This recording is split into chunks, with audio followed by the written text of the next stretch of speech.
El Gobierno del Estado de Nuevo León y la Universidad Autónoma de Nuevo León presentan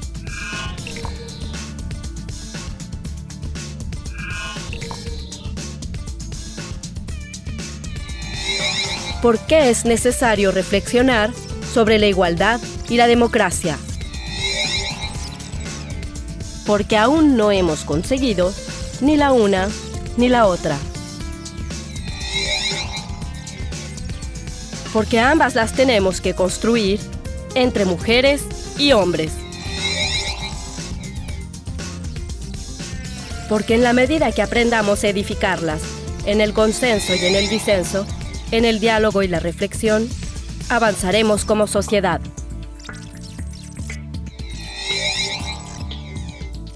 De par en par, igualdad. Segundo Seminario Igualdad y Democracia, del 12 al 14 de febrero de 2014.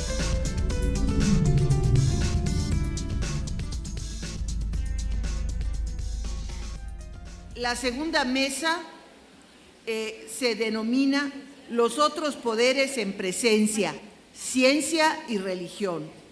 La expositora es la doctora Alicia Millares.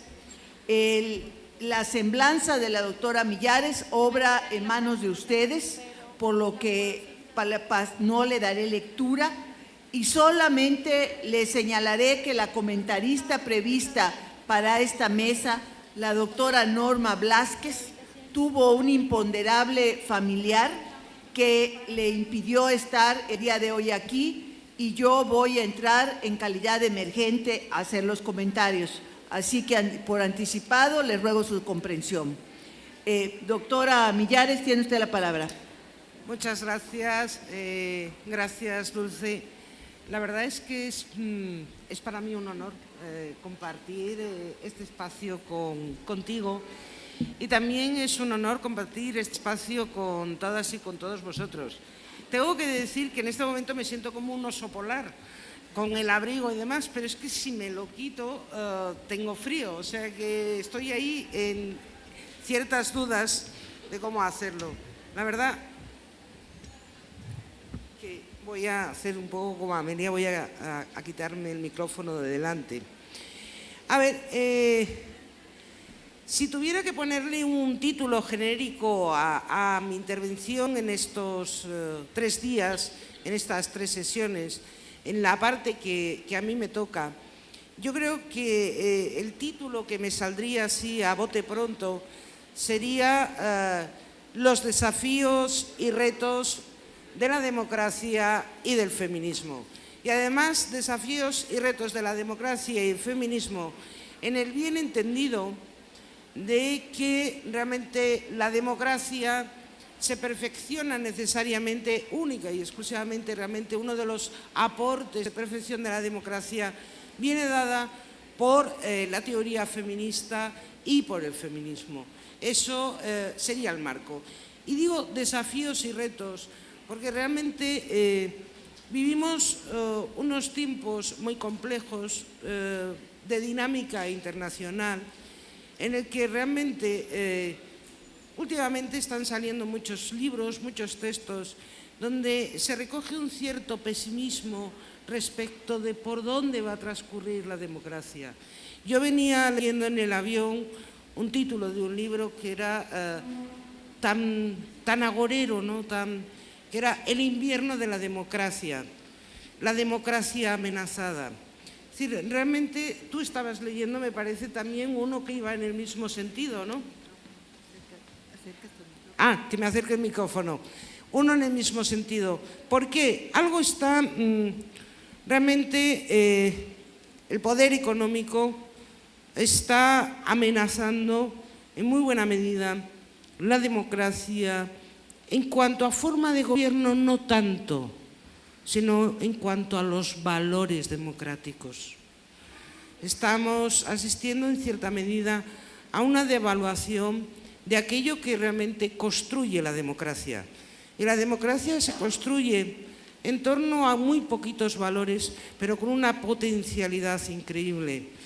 La regla de juego democrático parte de algo que es esencial y vital a la democracia que es el reconocimiento de la pluralidad de formas de vida, de la pluralidad de opciones, que cada vez más vamos viendo resistencias a aceptar esa diversidad de formas de vida, esa diversidad de opciones. Los valores democráticos por excelencia son la libertad, esto es, la capacidad de elección, que de alguna manera esa libertad y capacidad de elección ha venido dada en muy buena medida porque la democracia se ha hecho eco del feminismo como teoría política. Por eso insisto en que democracia y feminismo van de la mano. Democracia, calidad de vida, democracia y feminismo son un todo. Pero uno de los valores por excelencia, a mi modo de ver, de la democracia es que la democracia permite la autonomía moral de las personas. Y en ese sentido, el título de hoy, mi exposición de hoy, viene en cierto modo dado, porque, como bien decía Amelia, la democracia no es solamente una forma de gobierno, educe valores, pero también hay poderes en presencia, poderes que interactúan de manera sistemática entre esa forma de gobierno y esos valores democráticos. Y hay poderes en presencia que son increíblemente positivos, poderes en presencia que tienden siempre a la inclusión, pero también hay poderes en presencia que de alguna manera intervienen para limitar en muy buena medida la libertad de las mujeres. Y si esos poderes en presencia que intervienen para limitar la libertad de las mujeres encuentran mucho eco, lo que está en juego no solamente es nuestra libertad como mujeres, sino que también está en juego la propia calidad de la democracia. Y eso yo creo que no lo deberíamos perder de vista. La capacidad de influencia de algunos poderes para coartar la autonomía moral de las mujeres, para no aceptar la pluralidad y diversidad de formas de vida, para no aceptar el ámbito de la libertad y elección de las personas. No solamente es que afecte a un grupo o a un colectivo, no solamente es que afecte a las mujeres o que afecte a un grupo minoritario, es que pone en juego la calidad de la propia democracia.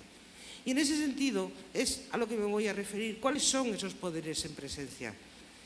A mi modo de ver, los poderes en presencia que siempre juegan al corto plazo, al regate corto, y que de alguna manera van poniendo constantemente obstáculos y vallas para que la pluralidad sea una realidad, la autonomía moral sea una realidad y la capacidad de elección sea una realidad, son principalmente dos poderes con una increíble trascendencia y con un increíble potencial.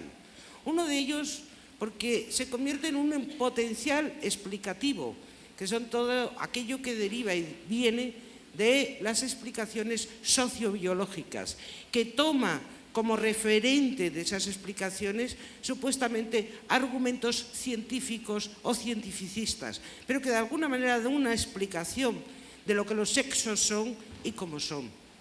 Y el otro poder que está actuando siempre ahí de una manera que erosiona en cierta medida la capacidad, la aceptación de que los seres humanos somos autónomos, de que los seres humanos tenemos capacidad para elegir y decidir, es todo aquello que viene del ámbito normativo.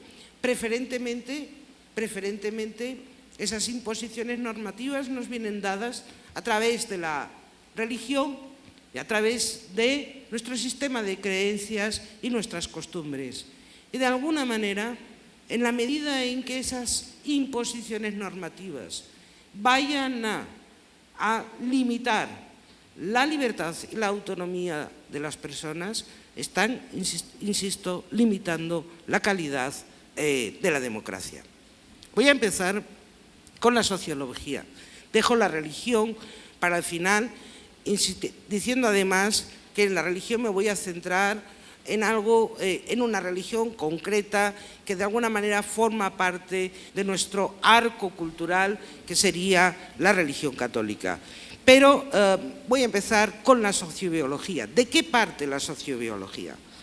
Curiosamente, la sociobiología siempre toma como binomio importante, binomio a partir del cual construye como en cascada una serie de adscripciones, el binomio naturaleza y cultura. A partir de él, a partir de ese binomio, como en cascada, va clasificando las cosas, va ascribiendo características a una y otra cosa. Y a la par que parte del binomio naturaleza y cultura, este siempre remite a otro, que es el de identidad e individualidad. Naturaleza, identidad, cultura, individualidad. Casi que no tengo que seguir cuando se ascribe cómo son los sexos, cuál es su característica de los sexos respecto de una explicación sociobiológica, siempre ocurre de la misma manera.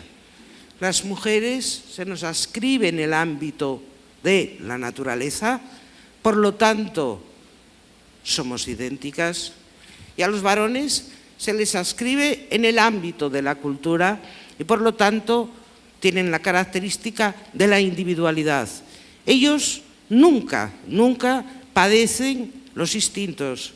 Por el contrario, nosotras estamos sometidos a nuestros instintos, siendo uno de esos instintos el más importante, desde la explicación sociobiológica, el instinto de la maternidad. Nunca encontrarán el otro referente, el instinto de la paternidad. Yo nunca lo he visto escrito en ningún tratado ni texto sociobiológico, nunca. Me gustaría verlo, por esto de que la igualdad siempre ha de ser bidireccional, ha de ir en los dos sentidos, nunca ha de ser sobre uno nada más. Pero bueno, volviendo, a la par que construye este binomio naturaleza y cultura y el que le sigue, que es identidad-individualidad, a la par se ascriben una serie de valores que conformarán naturalmente lo que los sexos son. Los varones tendrán unas características esenciales y las mujeres otras. Los hombres son considerados, desde el punto de vista de la sociobiología, como menos inhibidos en las relaciones sociales, intelectualmente racionales y competentes, y dirigidos preferentemente hacia la acción, el valor y la efectividad. Es decir, esas serían, de alguna manera y a grosso modo, en todos los textos de la sociobiología, las características adscritas a los hombres. Las mujeres, por el contrario, vamos a ser descritas como emocionalmente calurosas. En fin, una redundancia por otra parte, pero bueno, emocionalmente calurosas, emocionalmente afectivas y abiertas, y ahí está el jueguecito, abiertas a las necesidades de los demás. Los varones competitivos serán más egoístas, las mujeres, como realmente somos menos competitivas, estamos abiertas a los demás. Por tanto, en las mujeres siempre se subraya la importancia de lo afectivo por encima de lo intelectual. Y desgraciadamente esta manera de operar de la sociobiología, no voy a decir de Aristóteles que haya sido el primer sociobiólogo, porque sería un exabrupto total y absoluto, pero en la definición que Aristóteles da de las mujeres me parece terrible. Es decir, bueno, hay dos. Una es pura y simplemente escabrosa, pero escabrosa, no tiene otro nombre, porque Aristóteles en un momento dado nos describe utilitariamente como vasijas que necesitan ser llenadas. Ahí queda. De todas maneras, lo de vasijas que necesitan ser llenadas, si lo traemos al siglo XXI, a mí me produce, tengo la sensación de que viene a ser lo mismo en aquellos que defienden la maternidad subrogada, solo para que no nos escapemos de algunas cosas. La utilización de lo que desde el feminismo no llamamos maternidad subrogada, sino que llamamos vientres de alquiler, la compra de vientres de alquiler. Pero el matiz es muy parecido. La utilización del cuerpo de las mujeres es muy parecido. Pero esa es una definición aristotélica que, digamos, es casi un exabrupto. vamos a ir a la más fina que dio de las mujeres. Aristóteles definió a las mujeres como varones mutilados. Esa es la fina, la suave, la argumentativamente descriptiva. Cuando hace esta definición de las mujeres, por ahí simplemente describe un hecho biológico pues bastante obvio. Y una esperaría que esta definición aristotélica, dado que estamos hablando de un pensador que es del siglo IV a.C., pues hubiera quedado ahí paradita en el tiempo y nunca más la volviéramos a oír.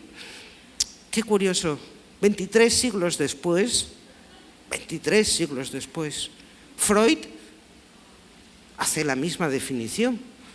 Yo no veo ninguna diferencia en decir que las mujeres somos varones mutilados o que las mujeres lo que nos pasa es que tenemos envidia del pene. No la veo. Solo que ha pasado por él los 23 siglos, se notan, claro, se notan. Entonces ha pasado del matiz descriptivo a, digamos, una manera de utilizar vocablos más científicos, ¿no? Es decir, pene, en fin, envidia, lo adorna un poco, pero el sustrato es el mismo. Eso es una explicación naturalista, biologicista y meramente descriptiva de las diferencias biológicas que realmente tenemos los dos sexos. Es absolutamente evidente que hay unas diferencias biológicas que son innegables y que están ahí, pero hacer de esas diferencias una diferencia en cuanto a lo que las mujeres podemos esperar ya es demasiado salto. No sé si me estoy explicando. Siguiente autor. La verdad es que el pobre Rousseau siempre sale en todos los seminarios feministas. Debe tener las orejas muy calientes, pero es que es inevitable que salga.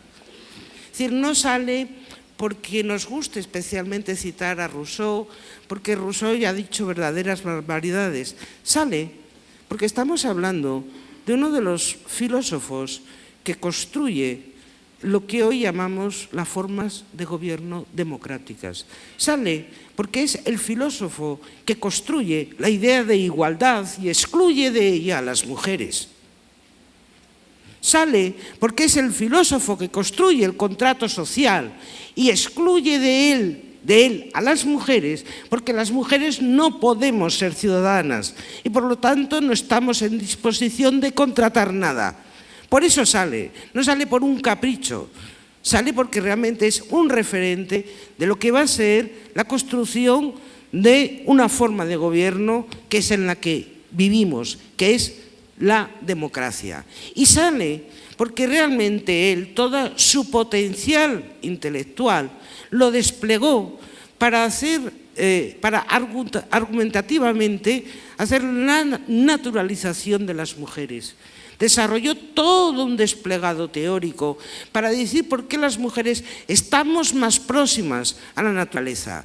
Y esa proximidad a la naturaleza venía dada por aquello que supuestamente es uno de nuestros valores esenciales, porque somos emocionales, porque nuestra única característica es la de las emociones. Y entonces pone la prevención y dice, pero es que la beta emocional no construye la ciudadanía, la beta emocional no construye el pacto político, la beta emocional nos sirve para ser un ciudadano. Por lo tanto, las mujeres quedan excluidas de la ciudadanía. Una mujer ciudadano es un monstruo, porque ella realmente, no me lo he inventado, lo dice él textualmente. Una mujer ciudadano es un monstruo. ¿Por qué? Porque en la ciudadanía no se precisan las emociones, se precisa del pacto, del diálogo, de algo que no es propio de las mujeres.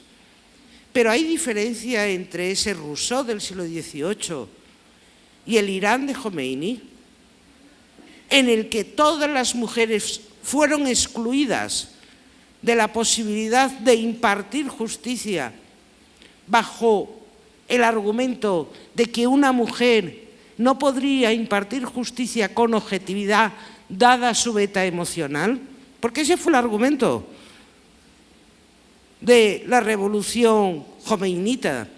Curiosamente, eso no es etnocentrismo, para eso sí que servía Rousseau. Qué curioso, cada vez que hablamos de igualdad y de que la igualdad ha de ser un valor universal, se nos acusa de etnocentrismo. Oye, y luego retomas las corrientes culturales de Occidente con una facilidad para excluir de ellas a las mujeres. ¿Me explico también en esto? Porque me gustaría que se tendieran algunas acusaciones que se hace cuando hablas realmente de que hay una serie de valores universales y cuando de alguna manera quieres que esos valores universales construyan todas las sociedades, la acusación de etnocentrismo la tienes encima de la mesa. Qué curioso, pero para aceptar la desigualdad, para aceptar que las mujeres nos vayamos del espacio de lo público, oye, no hay problema.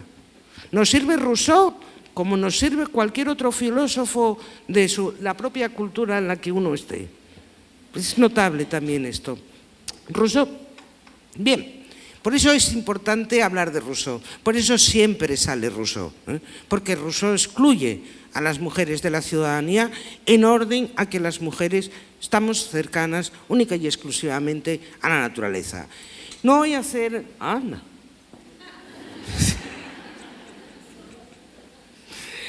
No voy a hacer un pasado por toda la historia de cómo construye la sociobiología, porque además en buena medida ya se hizo en el primer seminario. Es decir, Rousseau sienta las bases argumentativas de por qué las mujeres estamos más próximas a la naturaleza y el siglo XIX solamente acaba de certificar lo que Rousseau dice en el XVIII de una manera muchísimo más científica. Es decir, ya le pone el pozo supuestamente de la biología.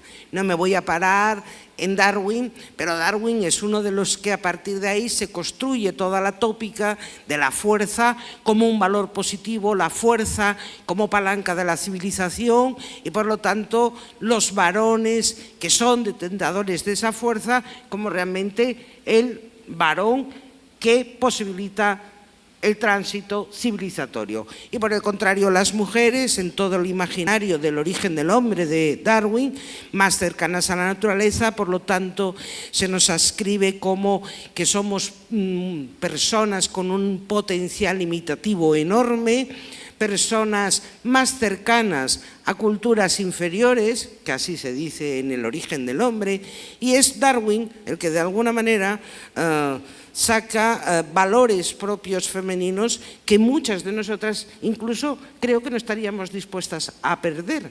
Es él el que habla de la capacidad femenina respecto de un sexto sentido, que es el sentido de la intuición. Y así lo describe en el origen del hombre. Pero insisto, toda esa tópica misógina llega viva y llega viva al siglo XX, pero más, llega viva al siglo XXI. Y eso es lo que quiero traer aquí a colación. ¿Cómo incide la explicación sociobiológica en nuestras formas de vida? ¿Cómo está influyendo en la política? ¿Cómo está influyendo en la educación? ¿Cómo está influyendo en el trabajo? Y cómo debajo lo que subyace son explicaciones sociobiológicas. Pensemos en la educación. Informe PISA. Ya sé que aquí en México estáis atribulados, como nosotros en España, por los resultados del informe PISA, porque como siempre quedamos, vosotros estáis un poco más abajo, ¿eh? No. Curiosamente, el informe PISA. Quiero pararme en esto porque, aunque el viernes lo voy a ver más en detenimiento, todo lo que tiene que ver con la educación en el momento actual. Pero en el informe PISA, curiosamente, casi todos los países, sobre todo los países que no estamos en los primeros puestos, siempre nos fijamos única y exclusivamente en el ranking y el lugar que ocupamos. Aprovechamos ese ranking tan malo para decir que hay que reformar la educación, etcétera, etcétera, es decir, la pobreza de resultados. Lo que nunca se cuenta de PISA es que las diferencias entre los países que están arriba del todo y los países que están abajo del todo en cuanto a los resultados positivos apenas son significativos, porque nos movemos en un arco de 5 a 7 puntos. Y lo que no se cuenta de PISA son las conclusiones. La conclusión del último informe, hay 3 que a mí me encantaron. Las dos de ellas las dejo para el viernes. Pero la tercera me pareció increíble. Todos los países, en todos los países que se presentaron a PISA, se obtuvieron el mismo resultado. Todos los chicos, todos, de todos los países, obtenían mejores resultados en matemáticas que las chicas. Y todas las chicas obtenían mejores resultados en lengua, en lo que es el área verbal, que los chicos. Y yo me quedé así y dije, anda, que van a tener razón los sociobiólogos, que va a ser verdad, que los chicos tienen unas habilidades espaciales, lógico-matemáticas, que nosotras no tenemos y que nosotras tenemos unas habilidades verbales y lingüísticas que ellos no tienen, porque PISA lo revela. Es decir, que estamos hablando de todos los países. Todos los chicos obtenían mejores resultados en esas áreas, las matemáticas, y las chicas en el área verbal. Hasta que me paré a pensar y dije, a ver, ¿será esencialista o será cómo operamos los docentes en el aula? Pues yo doy clase en esos grupos de edad. Entonces de repente me dije, posiblemente haya habilidades que un sexo tenga más que otras, pero la educación consiste precisamente en dotar de destrezas y de igual destrezas a los dos sexos. Y me paré a pensar y dije, vamos a ver, ¿qué me sucede a mí cuando un alumno chico me entrega un examen de filosofía lleno de tachones?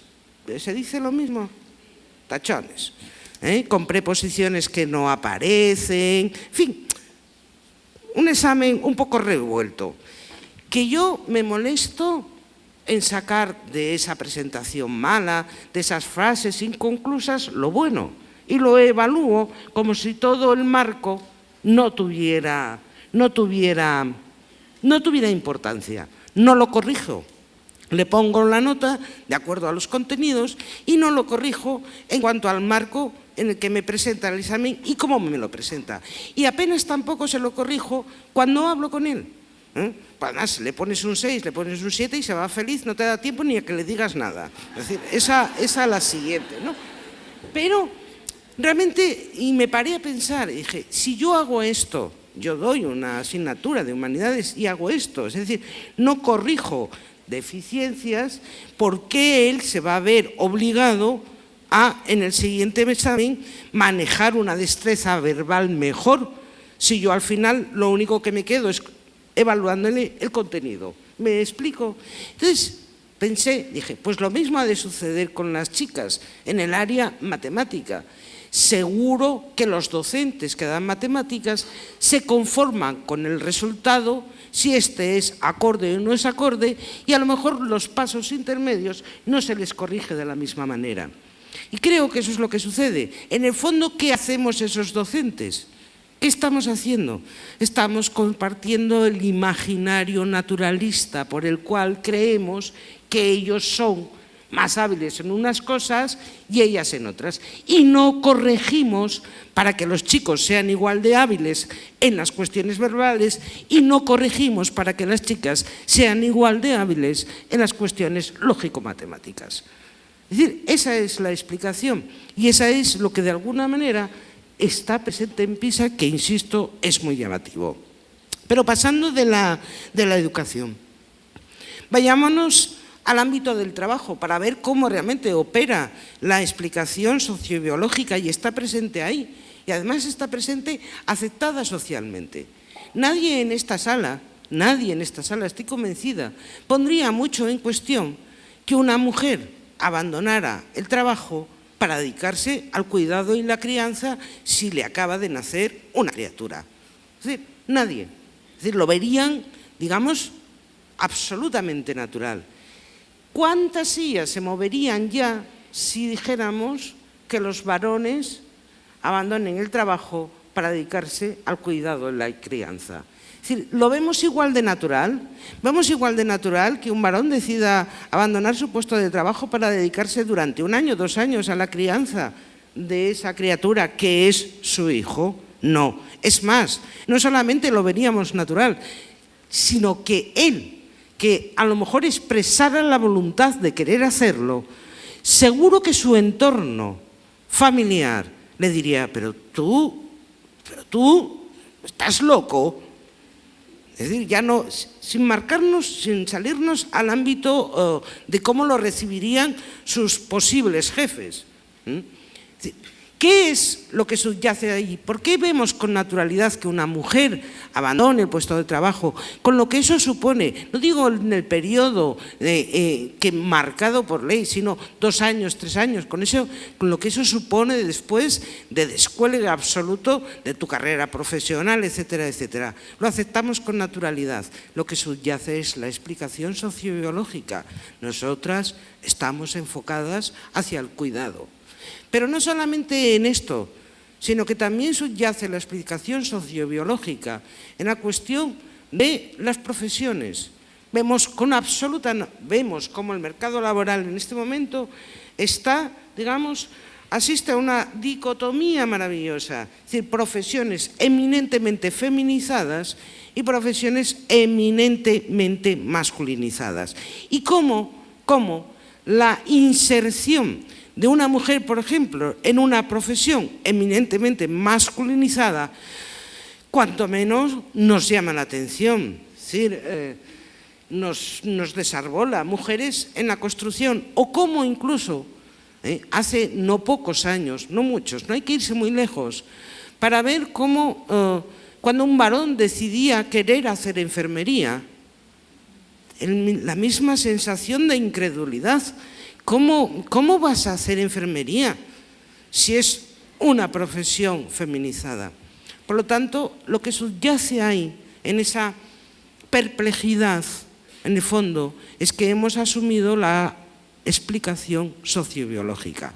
No me voy a meter tampoco, porque me llevaría a otra conferencia, a hablar de cómo además las profesiones feminizadas, qué curioso, al paso y al transcurrir de los años, aquellas profesiones eminentemente feminizadas se han ido desvalorizando y cómo además eso correlata con una disminución en el salario y cómo las profesiones masculinizadas correlatan con una mejor valoración social y con una mejor percepción salarial. Pero ahora cierren un segundo lo que dijimos al principio, lógico-matemática. ¿Qué es la profesión en este momento, las profesiones de la educación superior que están de moda? Las ingenierías. Eso es lo que demanda la sociedad, supuestamente, y lo que demanda el mercado. Si seguimos creyendo en que las explicaciones sociobiológicas son pertinentes y no las corregimos, ¿qué vamos a tener a futuro? Varones, ingenieros, ¿y las mujeres? Si nada va a fomentar realmente que las mujeres formen parte de esa masa ingenieril, está todo un poco revuelto. Pasemos, y ya con esto acabo con la sociobiología, porque ¿cómo voy de hora? Desde la política, es el último que quería hacer, cómo la sociobiología también se incardina en las acciones políticas y construyen algunas de nuestras acciones políticas. La palabra conciliación. La palabra conciliación fue una palabra novedosa hace 15 años. Era un mecanismo de acción política realmente para procurar que las personas pudieran llevar a cabo de manera sensata y equilibrada la conciliación entre el trabajo y la vida familiar. Y con ese objetivo se generaron una serie de mecanismos en cuanto al horario del tiempo, disfrute, etcétera. Se empezó a implementar acciones políticas para que realmente las personas pudieran llevar a término una sana conciliación de la vida laboral y familiar. ¿Cuánto tardaron nuestros políticos? Yo no sé aquí, pero en España fue inmediato. ¿Cuánto tardaron nuestros políticos en decir conciliación de la vida laboral y familiar para las mujeres? No tardaron nada. Es decir, una palabra que era una innovación política en cuanto a la necesidad de plantear acciones políticas, inmediatamente fue adscrita única y exclusivamente para un sexo. De modo y manera que inmediatamente tuvimos que salir otra vez a escena y decirles a nuestros políticos que habían incorporado en su vocabulario conciliación que ya no queríamos hablar de conciliación, porque se adscribía única y exclusivamente a un sexo, que queríamos que se hablara de corresponsabilidad, a ver si los varones se daban por enterados, que cuando hablábamos de equilibrar los dos espacios también involucraba a los varones. Ese que subyacía de nuevo ahí, la explicación sociobiológica, la explicación de que la conciliación solamente afectaba y debía afectar a las mujeres. Eso por la manera en cómo la sociobiología explica, insisto, lo que los sexos son, cómo son y las funciones que deben desempeñar. Y ahora nos vamos a el otro poder en presencia, que es un poder normativo, que es el poder de la religión. En este caso, insisto, me voy a quedar con aquella religión que quizá conozca más porque forma parte de mi arco cultural, pero también porque forma parte de nuestro arco cultural, que es la religión católica. Bien, no voy a hacer tampoco un recorrido histórico muy exhaustivo sobre cuál ha sido la presencia o cómo ha descrito el catolicismo a las mujeres. Voy a hacer un breve recorrido, pero ese sí que lo quiero hacer. Empezaré en el siglo XV, muy brevemente. Benedicto, en su Suma de Pecados, describe a la mujer como siempre, como nos ha llegado a nosotras. Es decir, las mujeres somos la tentación de la carne. Es una descripción realmente muy peyorativa. Pero Benedicto llegó ya a la locura infinita, es decir, logró ver en la propia palabra mulier todas las maldades de este mundo, mulier, en latín, y llegó a decir lo siguiente: M de mujer, la mujer malvada es el mal de todos los males. V, la vanidad de las vanidades. L, la lujuria de las lujurias. I, de ira, la cólera de las cóleras. E, en alusión a las erinias, la furia de las furias. R, la ruina de los reinos. O sea, en la propia palabra mulier estaban concitados todos los males, todos, absolutamente. Lógicamente, a día de hoy, el catolicismo no se presenta de esta manera tan denigrante, no presenta a las mujeres como tentación de la carne.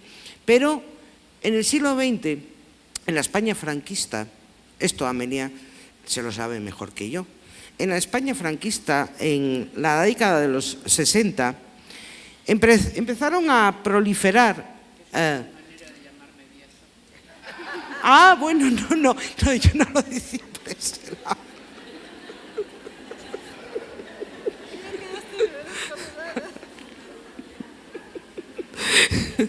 En la España franquista, en los años 60, empezaron a proliferar los libros de buena conducta. Los libros de buena conducta para las niñas y para las jóvenes casaderas, ¿no? Para las niñas la buena conducta consistía en muy poquita cosa, es decir, era eso de no hables en presencia de los mayores, mantén el vestidito de punto ruso impoluto, no manches los zapatos, no corras por ahí. No es extraño que en la década de los 60, también a finales de los 60, surgiera aquel lema maravilloso de las niñas buenas van al cielo y las niñas malas van a todas partes. Es decir, porque era un buen punto de contraste, ¿no?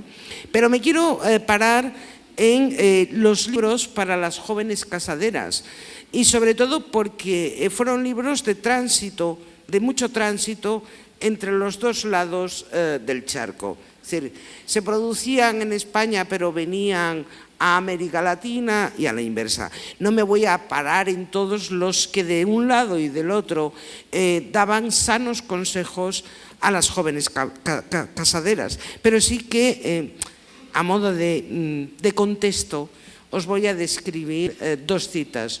Una de García Figar, que es un jesuita y que escribía lo siguiente, para que veamos el contexto del catolicismo. Las sufragistas han sido un aborto de la naturaleza. Mira, para esto sí que no tienen problemas con la palabra aborto. Un aborto de la naturaleza o un esfuerzo personal de la mujer para desfeminizarse. No consiguiéndolo por entero, han caído en un estado de anormalidad sexual, repugnante para los hombres y nada feliz para las mujeres. Ahí es nada, ¿eh?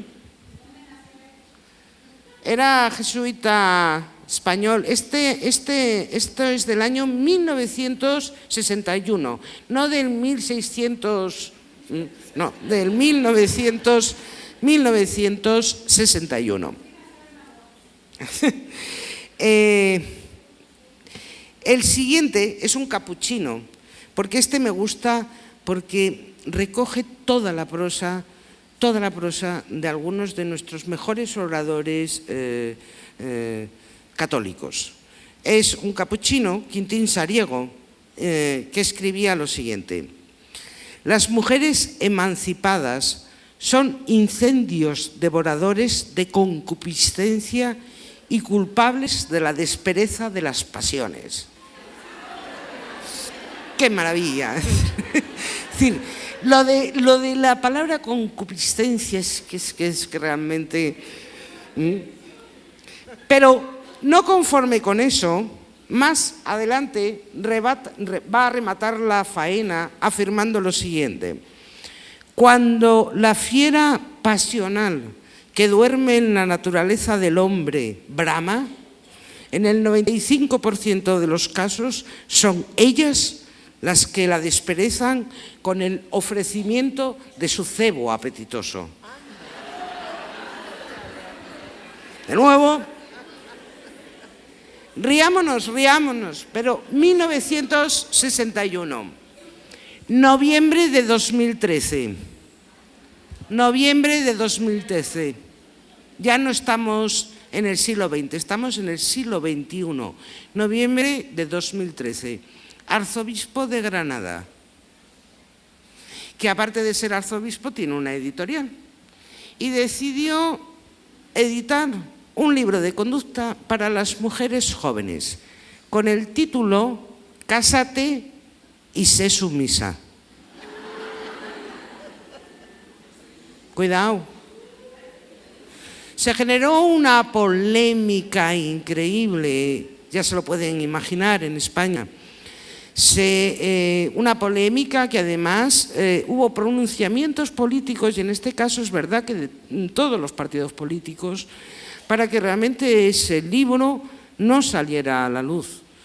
Se llamó la atención a la conferencia episcopal para que le llamaran la atención al arzobispo y se consiguiera la retirada del libro. No se consiguió. No solamente no se consiguió, sino que el arzobispo de Granada, no contento con este primer título, está en vías de sacar el segundo, esta vez dirigido para los varones, que tiene el siguiente título: Cásate y da la vida por ella. donde, entre otras cosas, se afirma que le corresponde a la mujer llevar al hombre al encuentro de su virilidad. Cuidado. Es decir, no estamos hablando ya ni del siglo XX, estamos hablando de noviembre de 2013. Bien, podríamos decir, bueno, siempre hay individualidades, digamos, radicales, siempre hay individualidades peculiares en todas las corporaciones, igual que lo hay en los partidos políticos. También, digamos, hay individualidades peculiares en el seno de la Iglesia y, por lo tanto, bueno, no le vamos a dar más explicación que esa. Pero realmente, cuando te pones a leer no lo que dicen estos capuchinos jesuitas o arzobispos, sino que te pones seriamente a leer las encíclicas papales, que es donde se contiene, digamos, la posición teológica respecto de las innovaciones políticas, morales, científicas. Es decir, una encíclica siempre transcurre siempre de la misma manera. Una encíclica es el posicionamiento teológico frente a una cuestión del momento, sea esta una cuestión, una innovación política, una innovación moral, una innovación de relación entre los sexos, tal. Una encíclica siempre va dirigida a decir cuál es la posición teológica de la Iglesia frente, por ejemplo, al matrimonio, frente a la homosexualidad, frente a lo que las mujeres y los varones son, frente a la democracia, etcétera, etcétera. Siempre es eso. Bien, si revisamos las encíclicas, tampoco me voy a remontar, no voy a pararme muy brevemente en algunas de las encíclicas que desde el siglo XIX han ido limitando la libertad y los espacios de las mujeres. Quizá el primero de todos sea Pío IX. ¿Por qué? Porque Pío IX, en el fondo, el sufragismo ya estaba vivo, y cuando escribe su sílabus, donde pone como dogma la Inmaculada Concepción de la Virgen María y dice que las mujeres han de imitar a la Virgen María, en el fondo lo que está haciendo es confrontar con una innovación presente en ese momento, que es el sufragismo. Frente a las mujeres que políticamente vindicaban el voto, la Iglesia Católica lo que hace es decir, no, el ejemplo de las mujeres ha de seguir el ejemplo de la Virgen María. Y por si no les parece imitable, voy a elevarlo a dogma, lo de Inmaculada Concepción, etcétera, etcétera. En el siglo XX, Pío XI, en una encíclica que tuvo bastante trascendencia, Casti Connubii, denuncia la emancipación de las mujeres y la denuncia diciendo lo siguiente, que es corrupción del carácter propio de la mujer y de su dignidad de madre. Es trastorno de toda la sociedad familiar, con lo cual al marido se le priva de la esposa, a los hijos de la madre y a todo el hogar doméstico del custodio que lo vigila siempre. Es decir, la Iglesia en ese sentido siempre ha tenido una posición de freno hacia las libertades de las mujeres. Ayer estábamos hablando de Pablo VI. Pablo VI en su mano, yo pienso sinceramente, es una opinión en el sentido muy personal, ¿no? Pero pienso que Pablo VI tuvo en su mano la posibilidad de, digamos, de mostrar una Iglesia católica más abierta con una encíclica que fue Humanae Vitae. En Humanae Vitae se planteaba la cuestión teológica de el uso o no de los anticonceptivos, de lo que ellos llaman además en la encíclica los anticonceptivos artificiales. Y Pablo VI tuvo en su mano dos versiones de Humanae Vitae. Una versión que era más aperturista, que de alguna manera no veía problema teológico en que los fieles creyentes pudieran acudir a una contracepción artificial, al uso de contraceptivos artificiales. Digo lo de artificiales porque es lo que como viene recogida en el texto, ¿no? O por el contrario, tenía en una mano esa y en otra mano tenía la visión que al final prosperó, que es la de un rechazo absoluto a cualquier método anticonceptivo, dando como válido única y exclusivamente el método anticonceptivo natural. A Amelia siempre le gusta hacer la broma de que en España hay toda una generación de personas que deberían ser llamadas ojino, porque ese fue, pero tuvo en las manos las dos versiones. ¿Quién formaba parte de la comisión que al final se decantó por la versión en la que no se autorizaba la contracepción artificial? Un joven obispo de Cracovia que acababa de publicar un libro que se titulaba Amor y Responsabilidad. Ese joven obispo de Cracovia estaba en la comisión que mantenía una visión más dura y más negativa.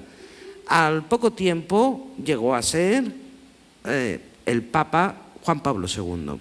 Es decir, y es importante esto porque de alguna manera nos explica el papado de Juan Pablo II, un papado realmente caracterizado por digamos, una limitación en cuanto a las mujeres son y lo que cabe esperar de ellas. Juan Pablo II, en su encíclica La dignidad de las mujeres, nos define como un ser para otros. No nos olvidemos de eso. Pero no quiero traer esto a colación, sino que quiero traer a colación la última cosa. Digo que es la última cosa, es decir, acabo. Todo papa, siempre comienza su papado no con una encíclica, no con una encíclica, sino con una exhortación apostólica. Todos. El Papa Francisco lo acaba de hacer en este momento, una exhortación apostólica. ¿Cuál es la diferencia entre exhortación y encíclica? Es importante. Exhortación apostólica, lo que de alguna manera recoge es cuál va a ser la acción de la Iglesia. Es decir, ¿por qué va a quedar caracterizado ese papado? ¿Cuál es el programa de acción que ese papa tiene para la Iglesia y por lo tanto para todos los creyentes? Cuando Juan Pablo II accede al papado, escribe una exhortación apostólica que se llama Familiaris Consortis. En esa exhortación pone como programa de acción de la Iglesia el ensalzamiento de la familia. Hasta ese momento, todo esto que hemos llevado oyendo estos años de la familia está amenazada. No es que la defensa de la familia fuera un absoluto de la Iglesia Católica. En serio, tiene un momento histórico, tiene un momento de defensa que es con el papado de Juan Pablo II, a través de esta exhortación. Y es una exhortación muy peculiar porque está determinando la acción política de muchísimos gobiernos. No voy a ser muy exhaustiva, pero solamente recoger algunos de los puntos que van a ser reconocidos por todas y todos en esta sala, para que veamos cómo también se fabrica una acción política en torno a la defensa de las familias. En esta exhortación, Juan Pablo II aboga por una teología del trabajo de manera tal que las mujeres no se vean abocadas a salir al mercado laboral y que por el contrario se queden al cuidado de la familia. Y en ese sentido va a abogar en la exhortación por un salario familiar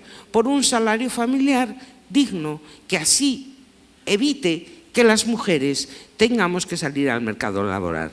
Porque las mujeres no salimos al mercado laboral por gusto, porque queramos autonomía, autorrealización e independencia económica, sino que según Juan Pablo II salimos por obligación, por necesidad de, digamos, tener más completa las cuestiones económicas.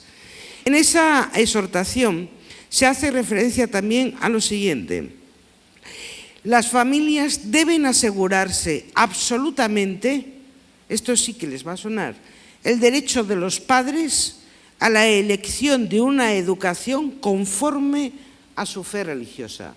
Aquí en México puede que no tanto, pero en España el problema de la elección de los centros educativos y del derecho de elección de los padres es un auténtico problema para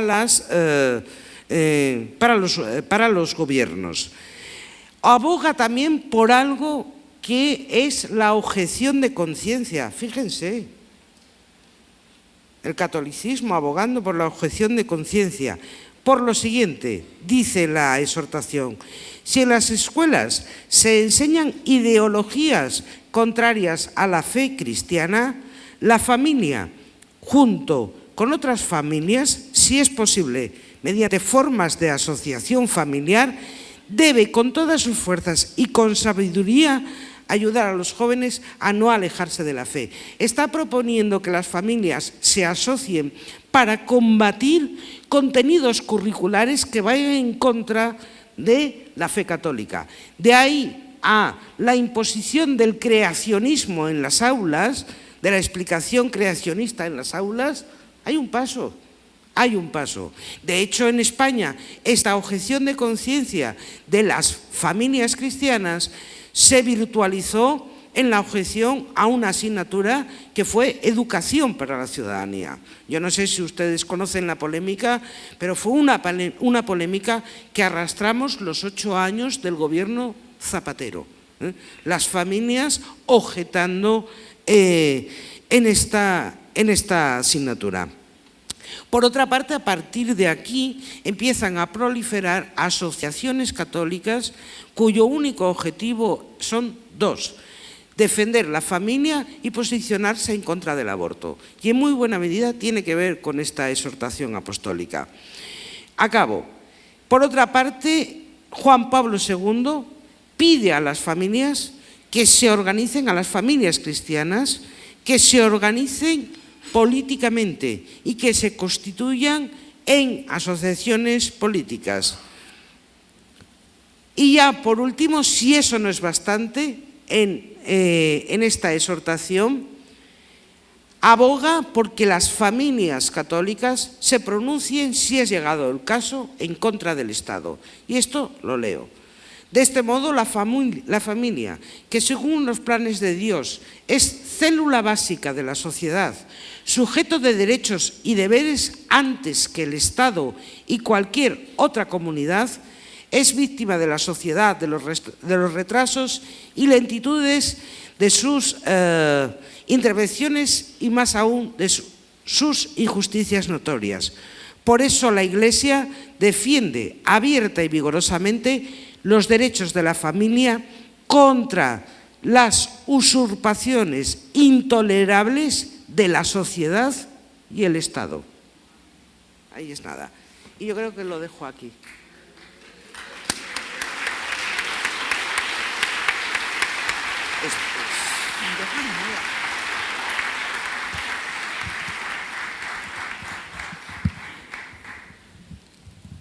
Bueno, pues creo que esta última parte de la intervención de Alicia Millares nos va a dar muchísimos elementos de reflexión. Yo quisiera comenzar diciendo que en buena medida consideramos que la ciencia es la religión del siglo XXI, pero cuando vemos este tipo de posiciones es cuestionado esto que ya se ha vuelto una especie de lugar común.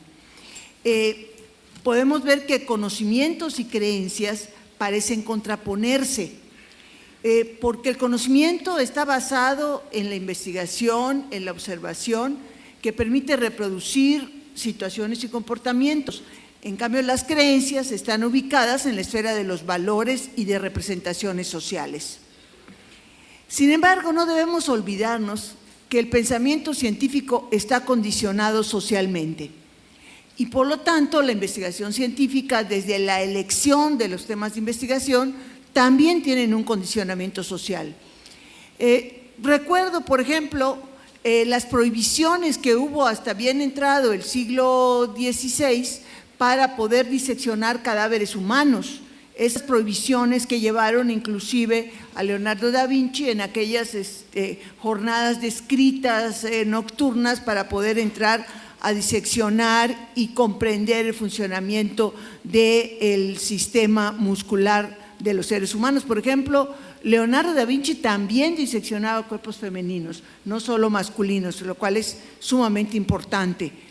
Bueno, diríamos ahora que eso corresponde al siglo XVI, fines del siglo XV, pero no ahora.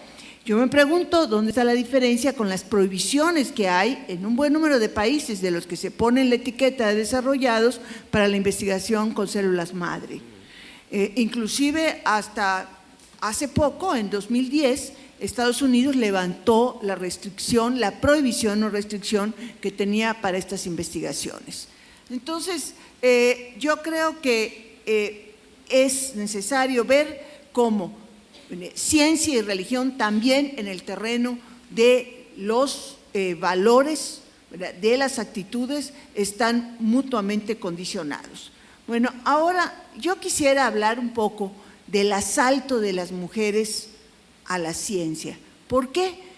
La ciencia es, por lo que aquí nos ha dicho con mucha claridad Alicia Millares, una especie de fortaleza masculina, donde está encerrado el atributo principal de lo masculino, que es la razón, la racionalidad.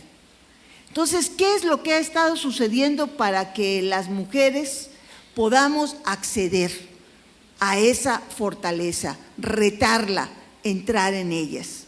Y tiene mucho que ver desde los resultados de la prueba PISA, donde las niñas se muestran menos hábiles para todo las ciencias exactas y lo que tiene que ver con ese pensamiento científico racional, y buenas para aquellas disciplinas que tienen que ver más con la emotividad, con la comunicación, etc.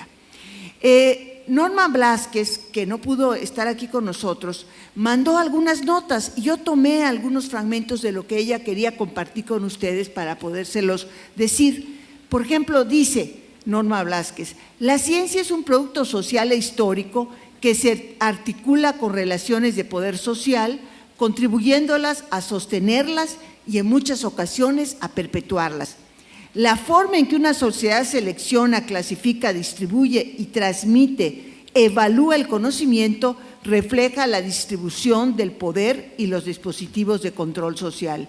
En consecuencia, los intereses sociales y políticos, así como los prejuicios personales, tienen un impacto en la producción de conocimiento científico, ya que puede afectar las prioridades de investigación, desde señalar qué preguntas son las más importantes para ciertos temas, cuál es el marco teórico y explicativo para realizar un estudio científico, los métodos utilizados, los datos considerados válidos o inválidos y cómo se comparan entre diferentes estudios, así como las conclusiones que se derivan de su análisis.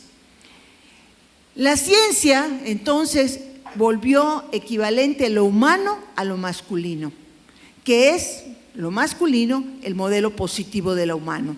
¿Por qué? Lo masculino es la fuerza, es la capacidad del ejercicio de la razón, y si es el ejercicio de la razón lo que lleva al bien y a la verdad, entonces necesariamente son los atributos de los hombres donde está concentrado la energía positiva.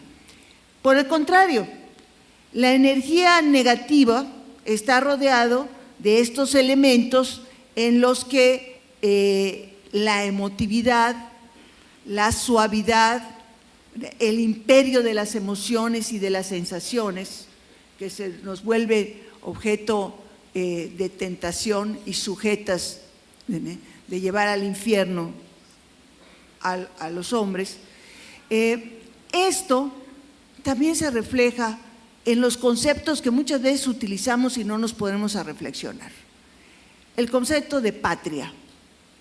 El concepto de patria que aquí Amelia Barcase le explicó con mucha claridad como uno de los elementos centrales en la expresión del valor fraternidad, solidaridad fundamental en la construcción de la democracia. Es un concepto masculino, al cual se le ha contrapuesto el concepto de matria, que es un concepto utilizado por un mexicano historiador muy destacado, Luis González y González, que es considerado como el padre mexicano de la microhistoria, que se lo disputa con Carlos Ginzburg, el autor del Queso y los gusanos, solamente que el concepto, si ustedes analizan por qué utiliza Luis González y González el concepto de matria, que tiene que ver con su obra Pueblo en Vilo, la historia de San José de Gracia, verán que matria para este distinguido historiador mexicano significa lo débil, lo suave, el calor de una madre. Es lo pequeño, lo cotidiano. Aquí tenemos cómo un conjunto de valores se ve reflejado en una construcción conceptual para una interpretación histórica. O sea, no estamos tampoco hablando de cuestiones que necesariamente estén lejos de nuestra vida cotidiana. Tampoco a nadie se le ocurriría festejar el próximo 16 de septiembre la independencia de la matria. Es la independencia de la patria con todo lo que esto significa. Puedo también que Alicia Millares también nos ha mostrado y puesto en claro cuáles son los obstáculos para realizar una investigación científica con enfoque de género, que parta del reconocimiento de las diferencias de los géneros, que tome en cuenta que si el conocimiento se construye, al menos en parte desde la propia realidad social, es parcial si no toma en consideración las relaciones sociales fundamentales y especialmente las que se reproducen en términos de desigualdad y dominación como la existente entre los géneros.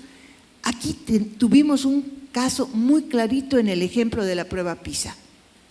¿Nos hemos puesto alguna vez a analizar en función de los resultados de la prueba PISA o de la ya defenestada prueba aplicada en México por última vez el año pasado, si esas diferencias entre los resultados de las niñas y los niños corresponden a la manera como se transmite la enseñanza y el acceso de las niñas y los niños en el mismo salón de clases a uno y otra formas de conocimiento?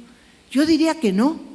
O sea, la investigación educativa no ha llegado a ese punto esencial para poder entender cómo se construye una diferencia que al paso del tiempo se transforma en una desventaja para las niñas jóvenes, para el acceso a la educación superior y posteriormente al ingreso al mercado laboral.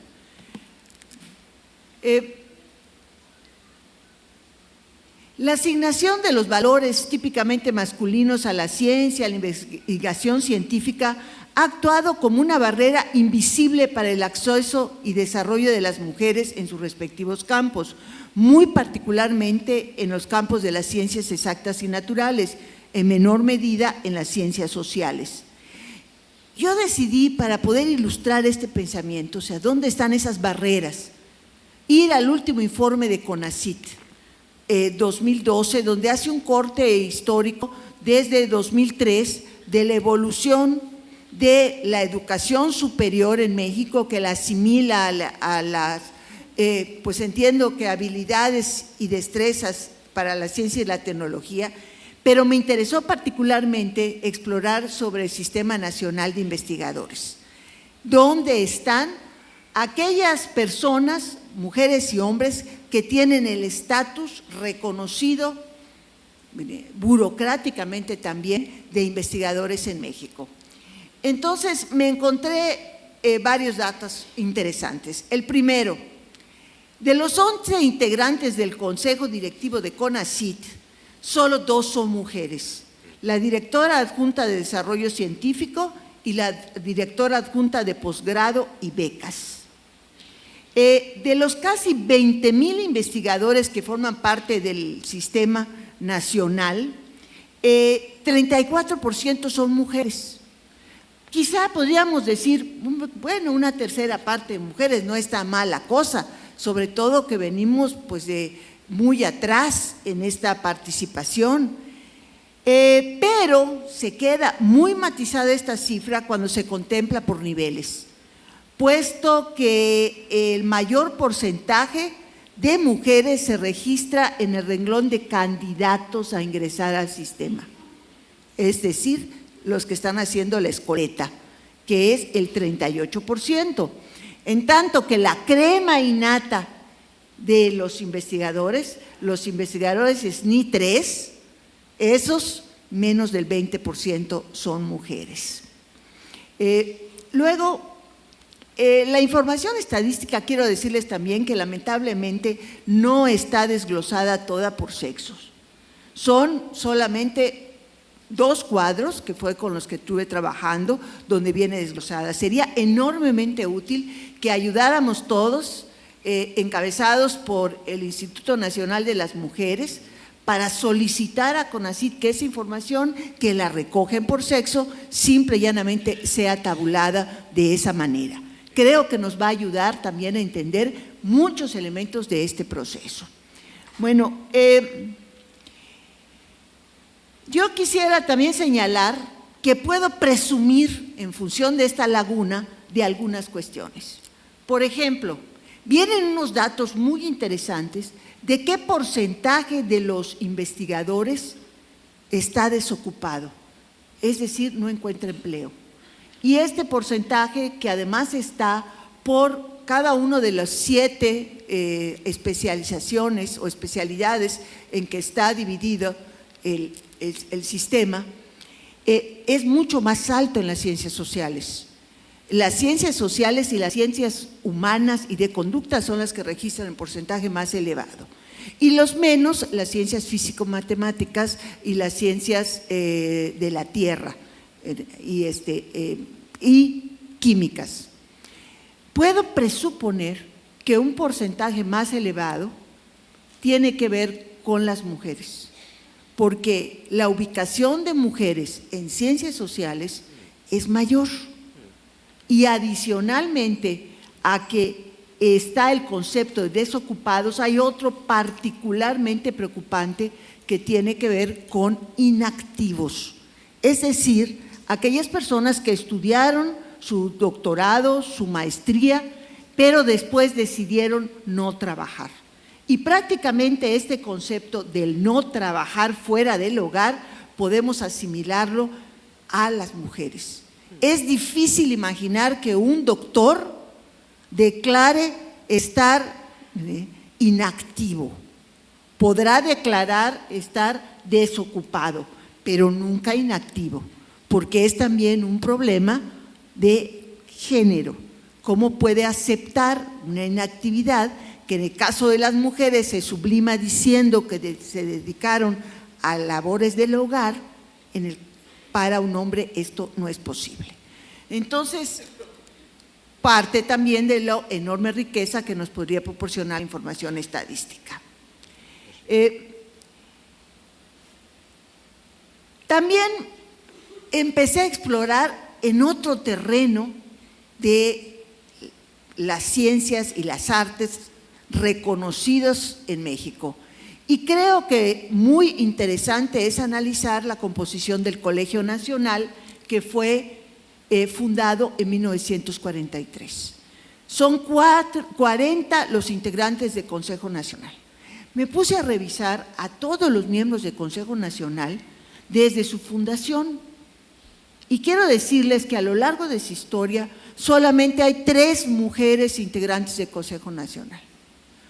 Una de ellas, Beatriz Ramírez de la Fuente, que entró en 1985, fue la primera, ya fallecida, y 2, María Elena Medina Mora, que entró en 2006, y la última es Linda Manzanilla Naín, que entró en 2007, psicóloga y arqueóloga respectivamente. Esto también nos habla de que el mundo del reconocimiento de la ciencia sigue siendo un mundo en México esencialmente masculino.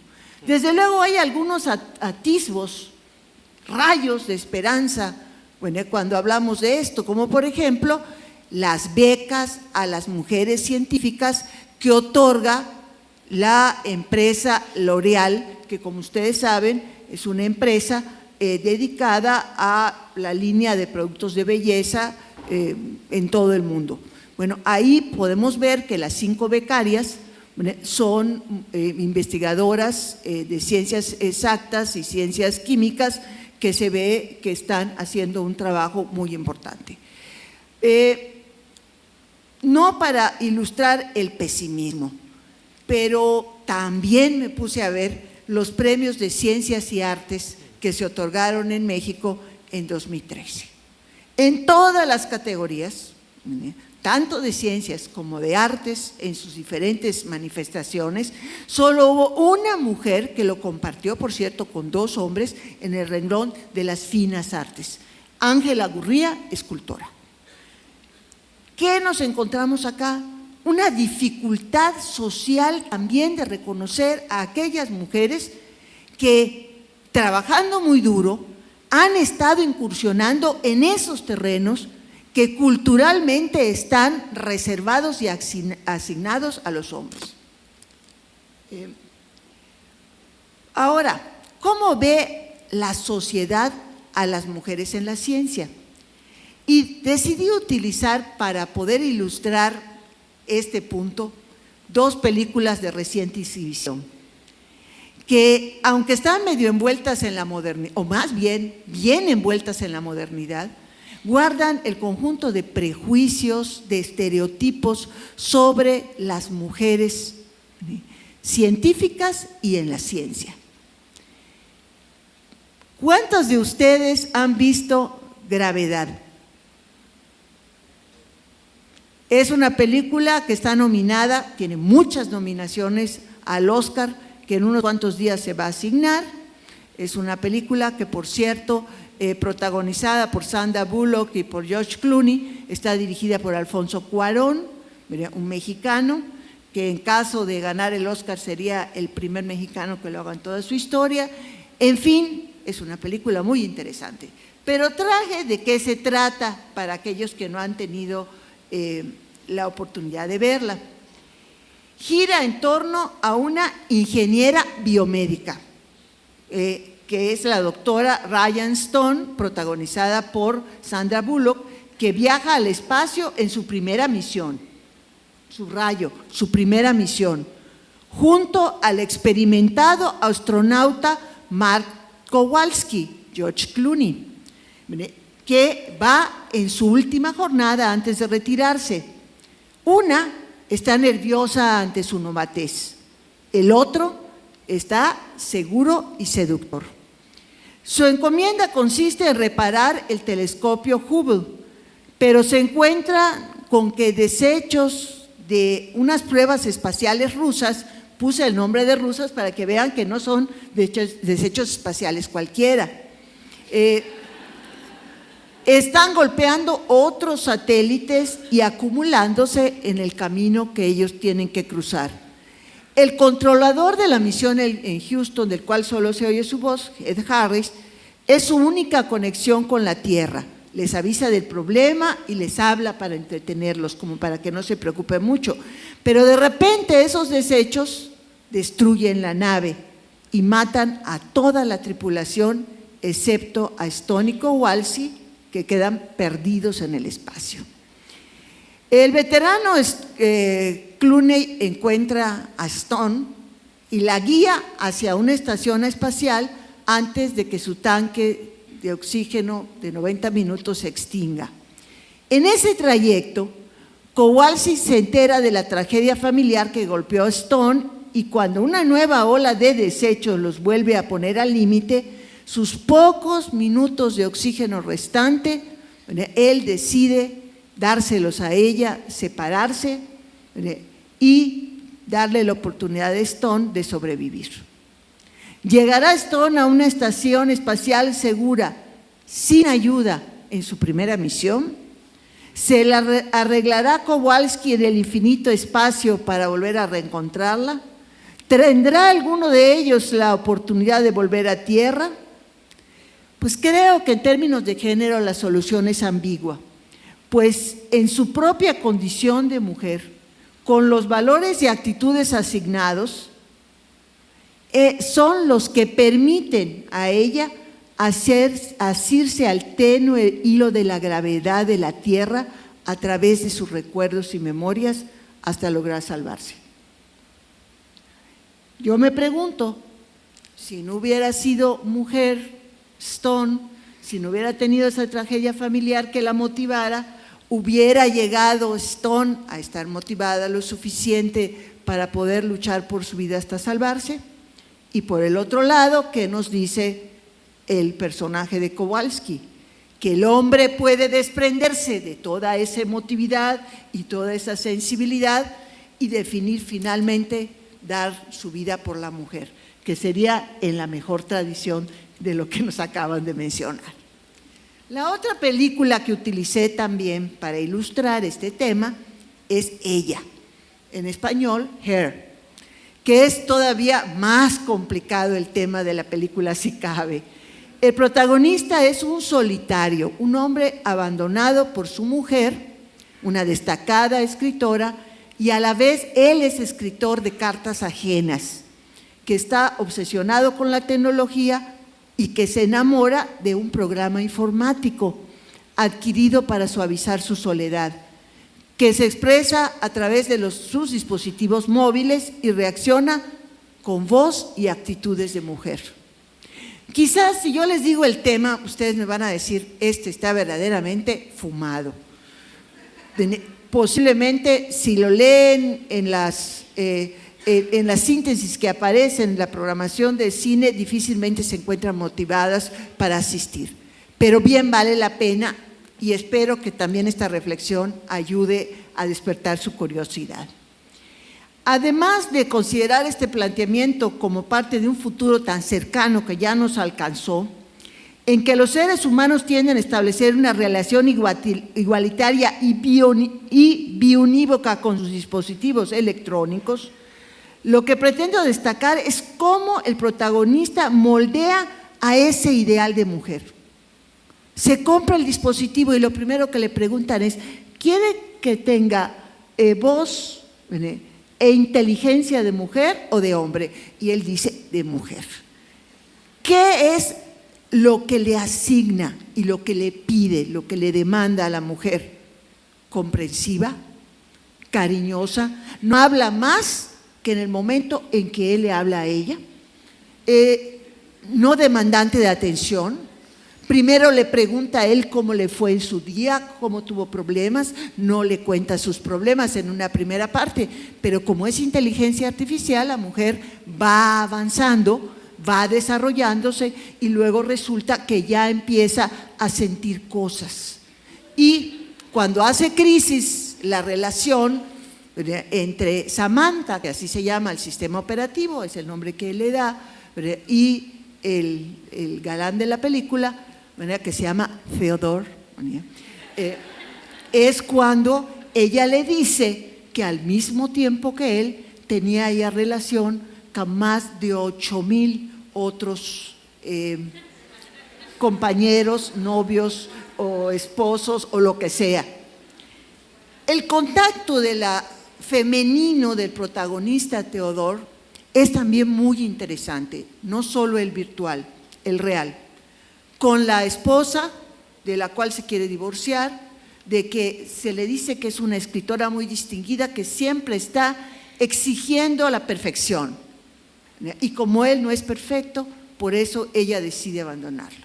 Segundo contacto, una buena amiga de mucho tiempo, que no parece haber una relación sexual de por medio, a la cual también la abandona su marido por otro sistema operativo, porque ella sencillamente le estaba demandando cosas que no le podía dar.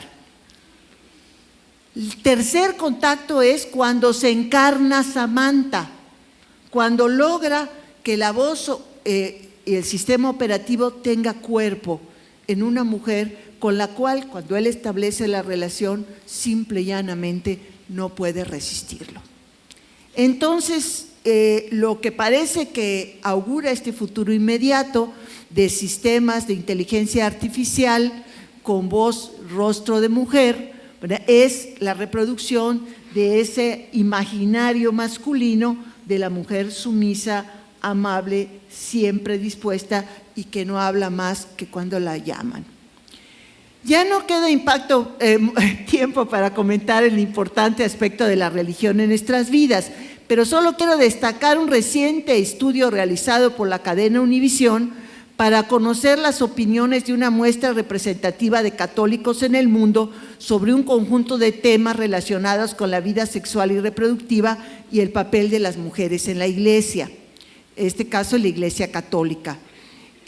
En América correspondió a Argentina, Brasil, Colombia, Estados Unidos y México, con una muestra de 1000 entrevistas en cada país para recoger opiniones sobre el aborto, el matrimonio de los sacerdotes, la participación de las parejas divorciadas en la Iglesia, la ordenación de las mujeres, entre otros temas controversiales, además de la opinión sobre el trabajo del nuevo Papa Francisco, que apenas el próximo 13 de marzo cumplirá un año de su ascenso al pontificado. A mi juicio, lo relevante de estos datos lo pueden encontrar en internet, están interesantísimos. Tiene que ver con la enorme brecha entre la doctrina de la Iglesia y las opiniones y prácticas de sus feligreses. Desafortunadamente, pocas respuestas están desagregadas por sexo, de tal manera que permita contrastar las opiniones de mujeres y hombres. Solo como muestra cito 2 de ellas, las únicas que pude encontrar en las láminas de Univisión. No están referidas a México, una es de Argentina y otra es de Colombia. A la pregunta sobre la posibilidad de ordenación de mujeres como sacerdotas, la mayor oposición provino de las mismas mujeres. El 38% en Argentina y el 52% en Colombia, en tanto que los hombres se mostraron más dispuestos a aceptar el cambio. El 63% en Argentina dijo sí y el 53% en Colombia. Solo ilustra estas respuestas el enorme reto que se encuentra en el mundo de la cultura, los valores y las costumbres, en la ciencia, en la religión, en la política, en todos los renglones de la vida humana, para el ejercicio pleno de los derechos de las mujeres. Esos son los grandes retos que tenemos por enfrente. Muchas gracias.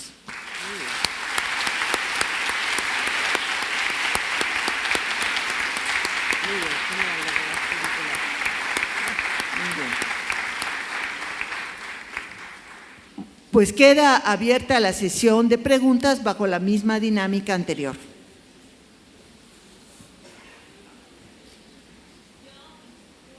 Si son tan amables de pasar a los micrófonos. Comenzamos del lado de mi derecha, por favor. Buenas tardes. Mi nombre es María Victoria Franco de la Cruz. Vengo del Instituto Municipal de la Mujer de Apodaca. Mi pregunta es para la doctora Alicia. Doctora, usted habló de la religión católica. ¿Qué opina usted de la renovación de la religión católica con el Papa actual? Con su punto de vista, si en realidad se está renovando para favorecer a la mujer en igualdad y democracia, o se sigue retrasando el avance de la mujer en este aspecto. Gracias. Muy bien. A ver, arriba, por favor. Gracias.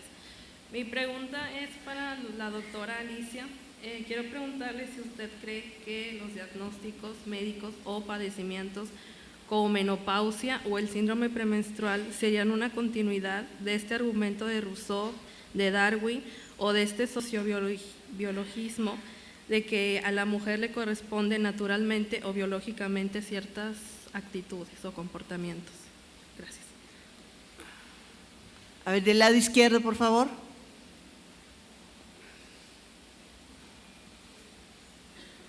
Bueno, entonces, del lado derecho. Disculpen, lo mío es más que nada una reflexión y quiero exponer algo que vivimos muchas mujeres que hemos padecido violencia. Yo en mi pasado sufrí mucha violencia familiar.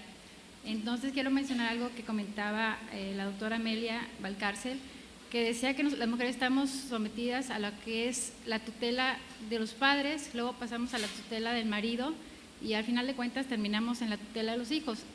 Realmente ahorita en la actualidad las mujeres que hemos tomado la decisión de salir de esa violencia familiar, pasamos de la tutela de los padres a la tutela del marido y ahorita estamos bajo la tutela del Estado, totalmente víctimas de violencia. ¿Por qué? Porque cuando salimos de la violencia familiar, el Estado decide tomar el poder de las decisiones en la familia. ¿Por qué? Porque la mujer no tiene la capacidad de tomar las mejores decisiones por los hijos, porque tienen ese concepto que mencionaba la doctora Alicia Millares, sociobiológico, de que el hombre es la razón y la mujer es emoción. Entonces estamos ligadas a algo hormonal y todas nuestras decisiones están basadas en celos, en rencores, en todo emocional. Entonces nunca tenemos la razón ante la ley y estamos bajo la tutela, siendo vigiladas por las instituciones, y es una violencia que lamentablemente pasamos del marido al Estado y es una situación demasiado desgarradora en ese sentido. Se habla mucho en los términos legales, que es donde estamos involucradas muchas mujeres, de lo que es la conciliación. Tiene razón la doctora. Desde que llegamos a un juzgado nos hablan de que tenemos que conciliar. ¿Y qué significa la conciliación para la ley? Que no nos ponemos de acuerdo con el hombre, de que no le damos la razón. Entonces, cuando no somos capaces de llegar a esa conciliación, nos ponen hasta en papel. Le ha pasado a algunas compañeras que somos hostiles. Literalmente en las demandas ponen que somos hostiles porque no llegamos a una conciliación. Y no se trata de eso, sino porque tenemos nosotros, como madres, exigimos el derecho de que nos den la autoridad, poder decidir sobre nuestros hijos. O sea, ¿cómo es posible que no tengamos nunca la libertad de decidir? Es algo increíble que está sucediendo mucho en la actualidad. Y pues tomo algo que dijo la doctora Alicia del sueño. Yo con la experiencia que viví, lo interpreté de una forma y se los quiero exponer.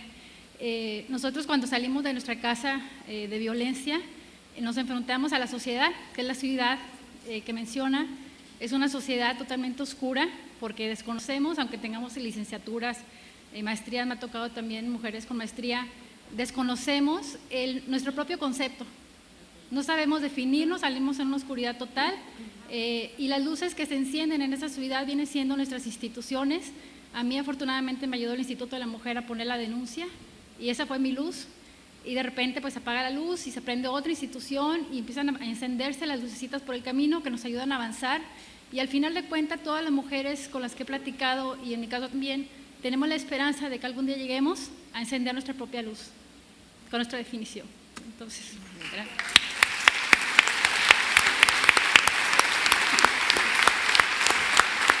Por favor, lado izquierdo.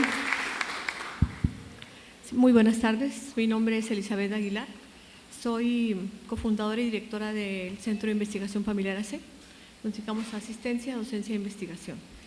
Estoy presentando mis credenciales porque justamente mi pregunta y mi reflexión al respecto del tema de familia, ¿sí? El tema para mí de familias, sí, tiene que ver obviamente con mi formación. Soy doctora en filosofía con acentuación en terapia familiar de parejas de una universidad extranjera. Eso me permitió tener un entrenamiento de perspectiva de género transversal y de diversidad cultural. Comento esto porque justamente lo que mencionaban en relación a las políticas de Estado, ¿sí?, que han estado aparejadas con posturas de la Iglesia Católica en relación a la agenda política en cuanto a lo que debe ser la función de la familia. Yo quiero primero que nada mencionar que no debe haber el término familia, debe haber el término las familias, ¿sí?, porque hay una diversidad de familias, sabemos una diversidad de familias, y eso es muy preocupante.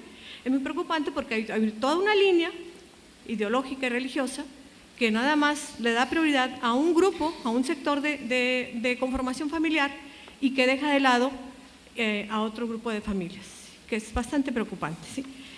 Mi reflexión es porque precisamente hablando de la agenda, de hecho este año está considerado por la ONU como el año de la familia, pero no especifica qué familias. Sabemos que puede haber detrás de todo esto ahora con esta explicación tan amplia y tan importante que dieron al respecto.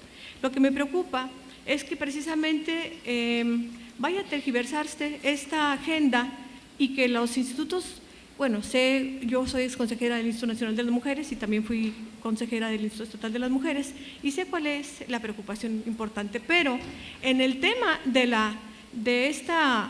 bajar la información y las políticas de los institutos municipales a la praxis cotidiana en cuanto a la conciliación, porque se sigue utilizando conciliación de vida laboral con vida familiar, se sigue utilizando. Es muy preocupante que se esté pensando únicamente en un sector de la población, o sea, que es para las mujeres, y eso no es cierto. Esa es una falacia que nos ha costado muchísimo. Sí, me gustaría que pudiesen en otro momento ampliar este tema. Nos ha costado muchísimo, porque todavía justamente en relación a lo que usted mencionaba de esta visión sociobiologicista que usted mencionó, hay otra corriente psicobiologicista que ha hecho algunas aportaciones importantes sin darse cuenta, porque no ha sido su intención. Estos autores, Maturana y Varela, hablan precisamente de que la relación cercana y prolongada de dos personas favorece obviamente el apego. Cualquiera que sea psicólogo aquí o psicóloga lo va a saber de lo que estamos hablando, y que bueno, justamente las mujeres por eso se deforma nuestra manera de relacionarnos y de funcionar de nuestro cerebro, ¿sí? Porque generamos obviamente mayor oxitocina, que es lo que favorece el apego. Los hombres también pueden hacer esto y no se les ha puesto atención a esto y ni se ha difundido esta importancia de vincularse los hombres más con el cuidado y la crianza de los hijos y las hijas, ¿sí? Y ¿por qué lo menciono? Porque precisamente luego lo adjudican a una cuestión natural y eso tiene que ver con socialización por género, ¿sí? Creo que es importante que sigamos trabajando en esto, creo que es importante que se siga incluyendo en las agendas de cualquier tipo, el que si hablamos de políticas públicas de familias que deben de ser con perspectiva de género, y cuando hablo de perspectiva de género tendremos que incluir necesariamente a ambos géneros y que no caigamos en estas trampas, incluso que estas trampas se traducen en asignación inadecuada de recursos federales, ¿sí? Por ejemplo, al modificar los horarios de trabajo de las mujeres, pensando que es como que es una prebenda, es a lo que el Estado les estaba permitiendo para que puedan pasar más tiempo con sus hijos e hijas. No es cierto. Lo que puede suceder es que las mujeres tengamos menos opciones a privilegios o a derechos que se pueden tener cuando una persona está trabajando en un horario laboral normal. Entonces, nada más quiero compartir esta reflexión. Gracias. Muchas gracias. A ver, por favor, del lado derecho.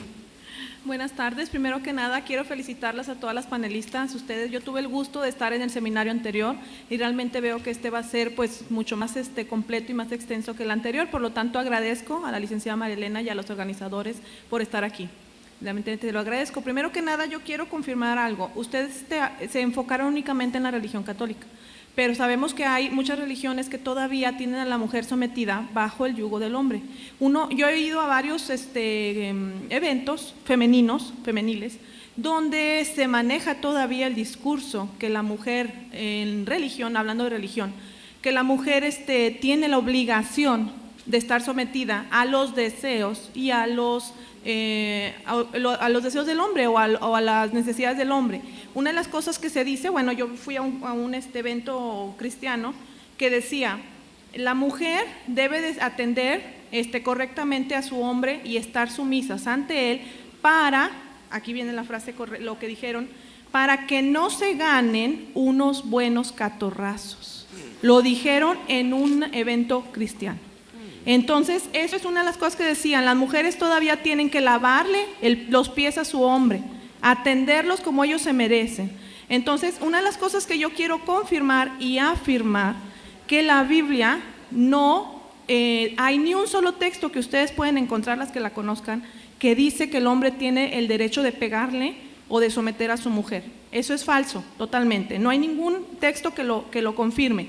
Aparte dice que el hombre debe de tratar a la mujer como vaso frágil, y eso no se enseña, no se les dice. Entonces, otra de las cosas también que yo veo es que se le prohíbe en la mayoría de las religiones a la mujer participar en política.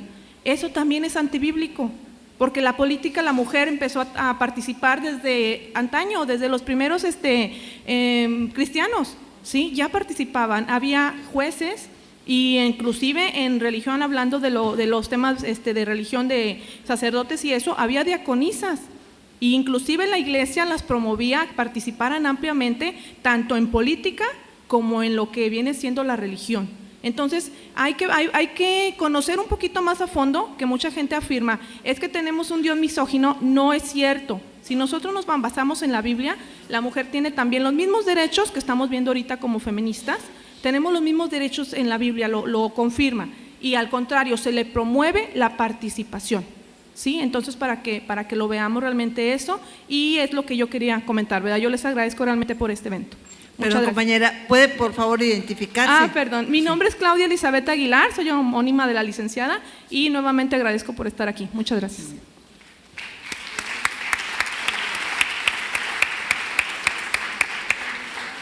Adelante, por favor.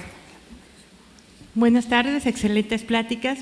Yo quería hacer una pregunta desde el punto de vista sociobiológico. ¿Existe alguna razón por qué las mujeres, cuando juzgamos a otras mujeres, somos más severas, o cuando somos evaluadoras de proyectos de investigación o de algún libro, ponemos el mismo filtro cuando se trata de un hombre que cuando se trata de una mujer? Evidentemente, en la sociedad, en la vida cotidiana no es así. Cuando un caballero es de tacones ligeros, digámoslo así, se hace interesante. Cuando una mujer lo es, no es el mismo filtro que aplicamos. Esta severidad con la que juzgamos, pues a veces no tiene que venir ni del Estado ni de los hombres, sino es de las propias mujeres. ¿Existe alguna base sociobiológica o es también construida desde nuestra educación? Porque nosotras somos quienes educamos mayoritariamente a los hijos. Mi nombre es Elizabeth Chacón. Gracias.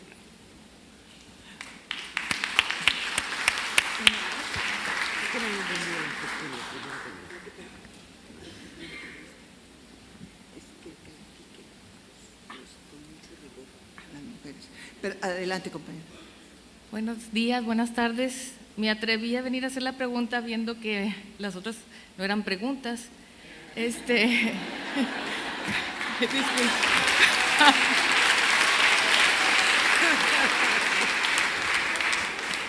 Mi nombre es María Magdalena Madrigal, de la Universidad Autónoma de Nuevo León, la Facultad de Contaduría, y quería preguntar, y me llamó la atención con la estadística que comentó la licenciada Sauri, respecto a que las mujeres, en este caso en Argentina y Colombia, eran los que no estaban de acuerdo, o eran las que estaban menos de acuerdo en que fueran sacerdotisas, ¿no? Entonces aquí la pregunta es, me imagino, el Instituto Estatal de la Mujer o muchas instituciones, incluso ustedes mismas han visto que somos nosotras mismas, las mujeres, las que nos estamos poniendo las trabas, ¿sí? Las que a lo mejor batallamos en dar ese salto o ese cambio. ¿Qué es lo que están haciendo o qué se puede hacer? Porque incluso podemos ver que está en la tele o en muchas cosas, pues nos están metiendo o nos están programando, ¿verdad? Entonces, ¿qué han hecho, qué se puede hacer para poder desprogramar eso? Gracias. Perdón, ¿el nombre? María Magdalena Madrigal. Muchas gracias. Ahora sí, le vamos a pedir a la expositora, a la doctora Millares, responde estas preguntas. Vale. A ver si logro seguir el orden y a ver si no se me queda alguna. Voy a empezar con la primera, que es respecto del Papa Francisco, del Papa actual. Precisamente acaba hace relativamente poco, acaba de sacar a la luz, de elaborar su exhortación apostólica sobre el gozo del Evangelio. En consonancia con lo que dije antes, normalmente una exhortación, insisto, es, digamos, la acción programática, aquello donde se va a poner el foco a lo largo del papado. Esta exhortación del Papa Francisco realmente es interesante de leer. Yo la recomendaría. El foco lo pone sobre los pobres. El foco lo pone sobre la denuncia de la desigualdad y la denuncia de la pobreza. Ese es el foco y, por lo tanto, de alguna manera me indica que la acción del papado de Francisco va a estar centrado en el intento de corregir las desigualdades y la denuncia de la pobreza. A la interna hace una autocrítica, por primera vez aparece explícitamente la autocrítica a, digamos, la dejación en la que han incurrido las conferencias episcopales y, por lo tanto, todo lo demás respecto de los fieles. Y hace una crítica al exceso de gusto de la Iglesia por la pompa y el boato y, en fin, que se dediquen a lo que se tienen que dedicar, que es eso, a la transmisión del Evangelio, al gozo del Evangelio, el estar con los pobres, la denuncia de la desigualdad, la denuncia de una economía voraz, así lo aparece citado. Por ahí va muy bien. Mujeres. El sacerdocio femenino no se discute. O sea, vamos a tener que esperar a otro papa. Este no piensa abrir esa veta. Es decir, realmente es aperturista en estos tramos que digo, en la denuncia de la economía voraz, en la denuncia tal, pero respecto de las posiciones de las mujeres, sí es verdad que reconoce el papel preeminente de las mujeres en la Iglesia, pero, insisto, dice, el sacerdocio no se discute, no es una frase mía, sino que es una frase textual de la exhortación. Respecto del aborto, él es cierto que dice que no enfrentemos estas cuestiones con la beligerancia con la que algunas conferencias episcopales lo afrontan, pero, vamos, dejaría de ser papa si tiene una posición aperturista respecto de ello, porque para tener una posición aperturista debería ser una encíclica. Es decir, no esperemos nada. En el tema de las mujeres yo no espero mucho. Sí espero un cambio realmente de imagen novedoso respecto a otras cosas, como es eso, la denuncia de la desigualdad, el hacerse cargo de la pobreza y, por lo tanto, la denuncia de todos los mecanismos que, digamos, fomentan esas desigualdades. Por lo tanto, ya, aunque solo sea por eso, me parece que es un cambio respecto al anterior papa, que me parece notable. Pero de las mujeres, nada, no hay mucho que esperar, la verdad. Respecto de los síndromes, yo no soy doctora médica, en esta sala hay mucha gente que te podría responder de una manera muchísimo más exacta, pero sí que me gustaría decirte la cantidad de síndromes que se inventan. No voy a hablar, no me voy a ir al 19 y otra vez al histerismo y a Freud. En el seno del catolicismo, por no dejar lo que traía entre manos, en el seno del catolicismo algunas asociaciones católicas, por lo menos en el espectro europeo, no sé si ha llegado aquí, asociaciones de este espectro que he dicho, ¿no? Asociaciones que se conforman para la defensa de la vida y la defensa de la familia, ¿no? De las familias, han desarrollado un proyecto que se llama el Proyecto Raquel. Ese Proyecto Raquel consiste, según ellos, en acoger a todas las mujeres que sufren el síndrome posaborto. Pues sí, o sea, han inventado el síndrome, han inventado el proyecto y a ello se dedican. El proyecto se llama Raquel. Ignoro si también está aquí, está en México, pero en lo que es Europa asociaciones católicas se dedican a esto y hablar de un síndrome que es el síndrome post-aborto. Correlatando con esto y con lo de la familia, qué curioso, también una iniciativa que parte en este caso de España, y que para esto sí les sirven los argumentos naturalistas. Buena parte de estas asociaciones ultracatólicas acaban de lanzar una iniciativa para que se considere a la familia, entre comillas, natural, patrimonio de la humanidad. Y cuando hablan de familia natural se refieren a la familia clásica, por lo tanto la negación de otras formas de familia. Con el argumento de que la familia realmente es el principio ecológico primero de todos. Es decir, cogen argumentos cientificistas para hablar de la familia. La familia natural, te vienen a decir, es un hecho biológico incontestable y es la única forma de familia pertinente, por lo tanto, la petición de patrimonio de la humanidad la amparan en eso, y que es realmente un residuo ecológico. Es fantástico de leer el texto de esta petición. La Biblia, alguien ha comentado la Biblia, ha hecho referencias y demás. Yo solamente una sugerencia por contrastar respecto de la Biblia. Si no ha leído, no la veo a la persona que ha hecho, si no has leído la Biblia de las mujeres, yo te recomendaría el texto de la Biblia de las mujeres.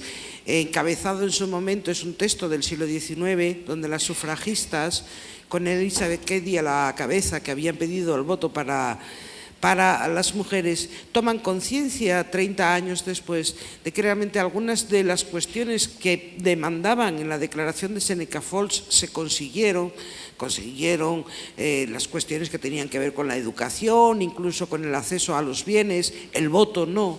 Pero ellas se dan cuenta, toman conciencia de que buena parte de la resistencia, de la inercia a aceptar los derechos, tiene mucho que ver con el arraigo religioso y con la vinculación religiosa y por lo tanto con el tratamiento de la Biblia.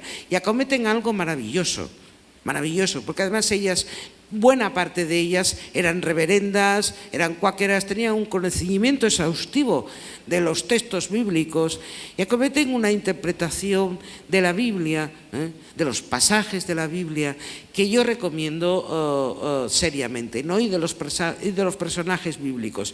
Está además traducida al castellano. La Biblia de las mujeres es una buena lectura como contralectura, no para inventar, por supuesto, la plana de la Biblia, sino para ver cuál es la interpretación de unas mujeres sufragistas ya en el siglo XIX, para ver cómo acometen los textos sagrados, cómo hacen la denuncia de todo el Antiguo Testamento, donde es imposible en el Antiguo Testamento fijarse en algún tipo femenino que pudiera ser mínimamente imitable, y cómo de ahí deducen que cuando las mujeres en situación de carencia, de autonomía moral y de libertad, es muy difícil que se puedan convertir en modelos.